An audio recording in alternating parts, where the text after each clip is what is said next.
The study of sound, acoustics. Acoustics is the science of how sound is produced, transmitted, and received. Imagine trying to have a conversation at a noisy party where everyone is talking at once. This situation is similar to the study of acoustics, which involves understanding how sound waves travel and interact in different environments. Just as you need to focus on a specific voice amidst the chatter to communicate effectively, acoustics involves analyzing how sound waves bounce, mix, and reach our ears to ensure clarity and reduce noise interference.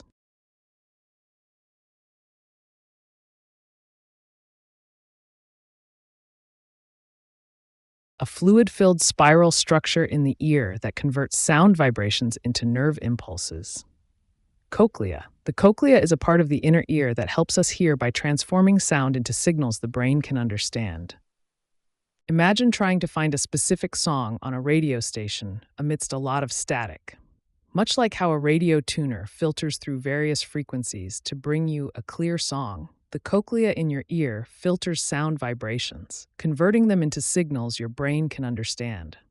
Just as the radio's tuner discerns and amplifies the desired music from noise, the cochlea spirals with fluid and tiny hair cells that pick up sound vibrations, translating them into nerve impulses that your brain interprets as sound.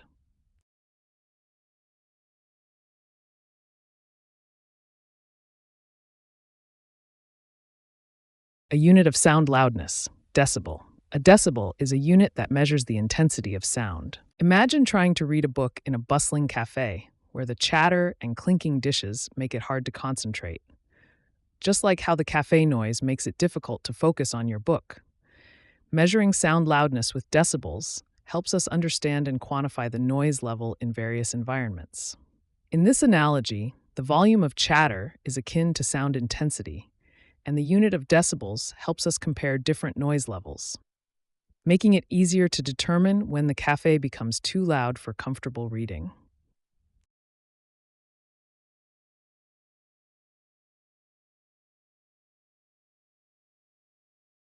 The change in pitch of a sound when the source is moving relative to the listener.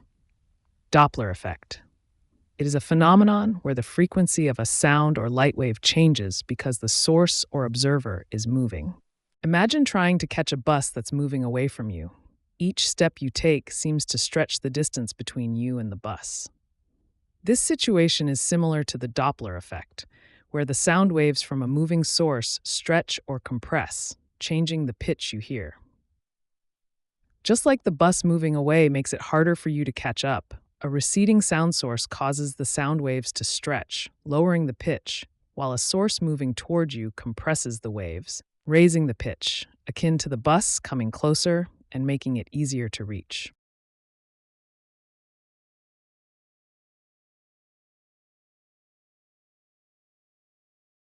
A membrane in the outer ear that transmits sound vibrations to the middle ear. Eardrum. The eardrum is a thin layer that vibrates when sound waves hit it, helping us hear. Imagine you're standing outside a house and trying to hear a conversation happening inside. Just like how a window transmits the sounds from inside the house to you standing outside, the eardrum acts as a barrier that conveys sound vibrations from the outer ear to the middle ear. In this analogy, the window represents the eardrum, as both serve as a medium that allows sound to pass through, enabling you to hear the conversation, whether it's happening inside a house or inside your ear.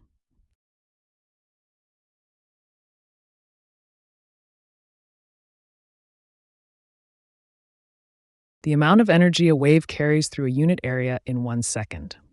Intensity. Intensity is the measure of how much energy passes through a given area in a specific time period. Imagine you're trying to pour a large pot of soup into several small bowls without spilling. Just like you need to control how much soup goes into each bowl at a time, the intensity of a wave refers to the amount of energy passing through a specific area in a given second. In this analogy, the soup is like the wave's energy. The bowls are the areas it passes through, and your careful pouring determines how much energy or soup is delivered to each bowl in a second, illustrating how intensity measures energy distribution.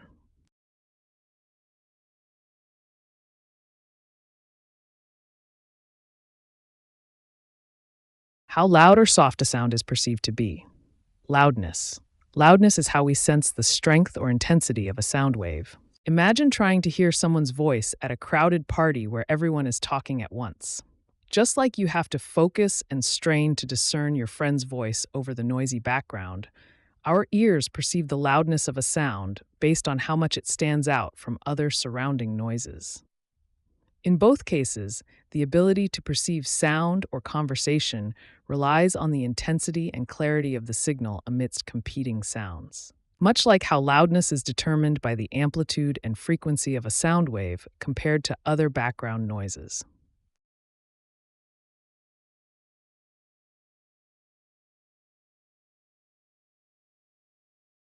Sounds combined in a pleasing way. Music. Music is the art of arranging sounds in time to produce a sequence that is harmonious and emotionally expressive. Imagine trying to coordinate a group of friends to agree on a place to eat.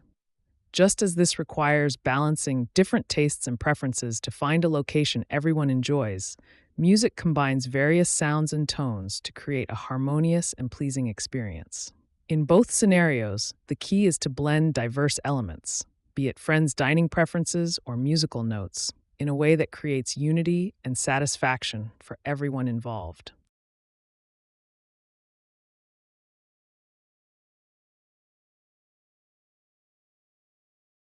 Any frequency higher than the fundamental frequency of sound. Overtone. An overtone is a sound wave with a frequency higher than the fundamental frequency, contributing to the tone's overall richness.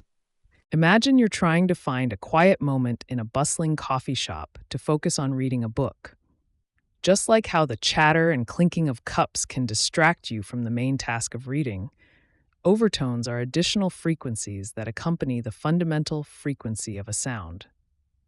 In this analogy, the fundamental frequency is your main focus, the book, while the overtones are the background noises that add complexity and richness to the sound environment, just as the surrounding sounds add texture to your coffee shop experience.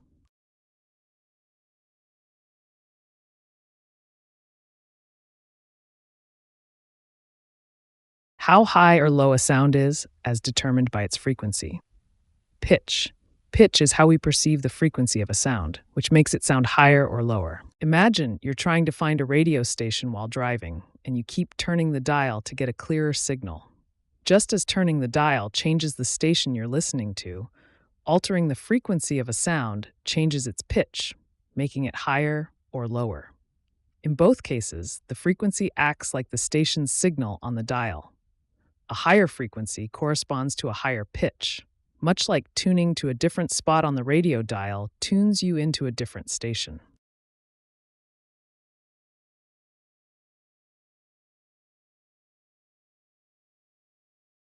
The use of the reflection of sound waves to locate underwater objects.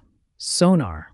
Sonar is a technology that uses sound waves to detect and locate objects underwater. Imagine trying to find your keys in a dark room by clapping your hands and listening for the sound bouncing off objects. This is similar to how sonar works, where sound waves are emitted underwater and their echoes are used to detect objects. Just like your clapping creates sound waves that reflect off your keys and other items to reveal their location, sonar uses the reflection of sound waves to locate underwater objects by interpreting the returning echoes.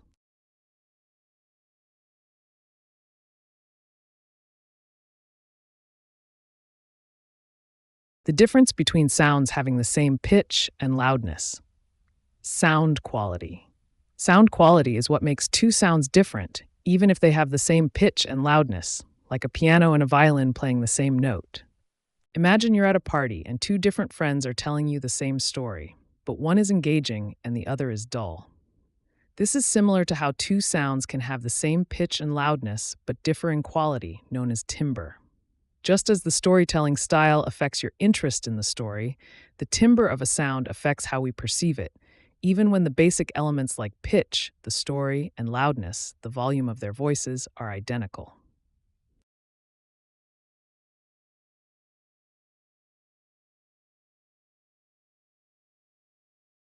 Sound waves with frequencies above 20,000 Hz are ultrasonic.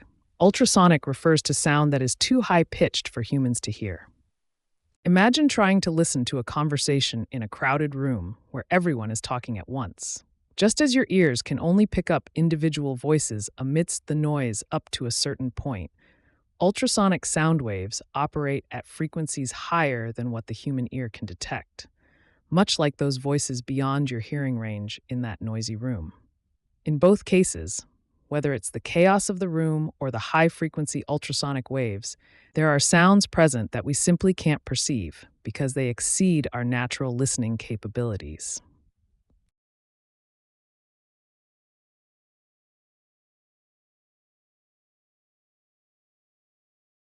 A reflected sound wave. Echo.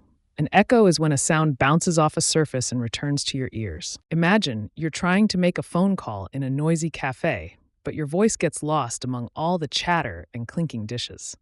This situation is similar to how an echo works, because just as your voice struggles to cut through the ambient noise and reach the person on the other end, a sound wave travels until it hits a surface and reflects back to the listener. In both scenarios, whether it's your voice in a bustling cafe or a sound wave bouncing back from a wall, the challenge lies in overcoming interference to ensure the original message or sound is heard clearly.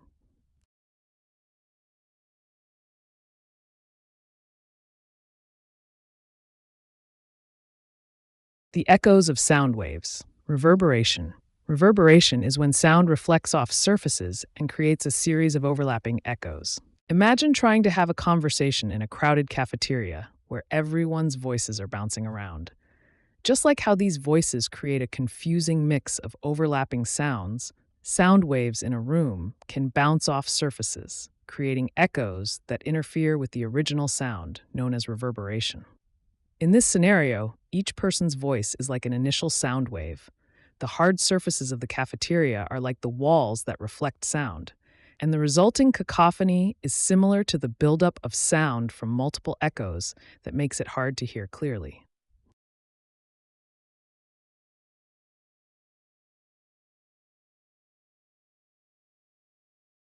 The use of reflected sound waves to locate objects. Echolocation. It is a process where animals find objects by making sounds and listening to the echoes that bounce back. Imagine walking through your house at night when the power is out, and you're trying to find your way to the kitchen without bumping into furniture. Just like you rely on your sense of touch and memory to navigate in the dark, bats use echolocation to see their surroundings by emitting sound waves that bounce off objects and return as echoes. In this analogy, your hands and memory are like the sound waves sent out by bats, and the feedback you get from touching furniture is akin to the echoes that guide them, helping both you and the bats avoid obstacles and reach your destinations safely.